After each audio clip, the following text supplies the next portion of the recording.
असलामुअलैकुम दोस्तों की हाल है ठीक ठाक हो। अच्छा जी अज जी गल करनी है तुसा किसी बंदे ने सोचा भी नहीं होना कि इंज भी हो सकता है। जी अस अपनी जाती चक्की लाइए भाजी आटे वाली है।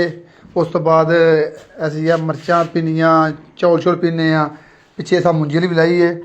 अगे भी 2-3 बारी वाकया होया है तो चलो मैं आखिया चलो मिसटेक ना हो गया होना। इतों अं जो दाने पाने ना तो इतने साड़ी जगह ना जाली लगी होंगी है। देखो जाली लगी होंगी है। इतों ना जी शायद कोई मकसद कचरा कुचरा फिर फस जाता है। अबू जी किनिया गोलियां निकलियां ने? 4 गोलियां। आ देखो जहर वाली गोलियां ने 3 है तो एक नाली सड़ छड़ी ने। तो दाने किन्ने ने अबू जी? 32 किलो। 32 किलो दाणियां जो 4 जहर दी गोलियां निकलियां ने। इस तो पिछा भी बड़ियां घरां दी गोलियां निकलियां ने।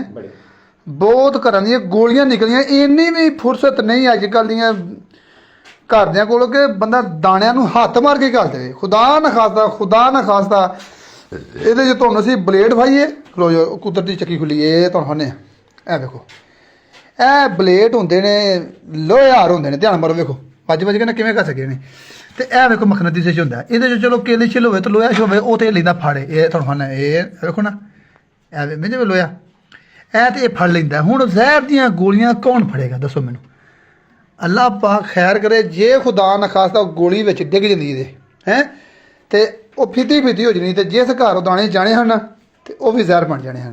बराए मेहरबानी जेड़े भरा भी चक्कियां तो दाने शाने पिआंदे हो एहतियात करा करो।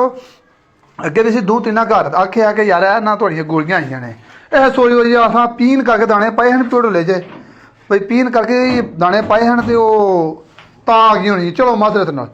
तो हुण एक गन चो 4 गोलियां आ गई ने क्योंकि दाने तो नेड़े लगे हर बंदे दे दाने नेड़े लगे ने। बराए मेहरबानी जे दाने नेड़े लगे ने तो ध्यान नाल दाने घलिया करो तो हत्थ मार के तो पीन करके घलिया करो।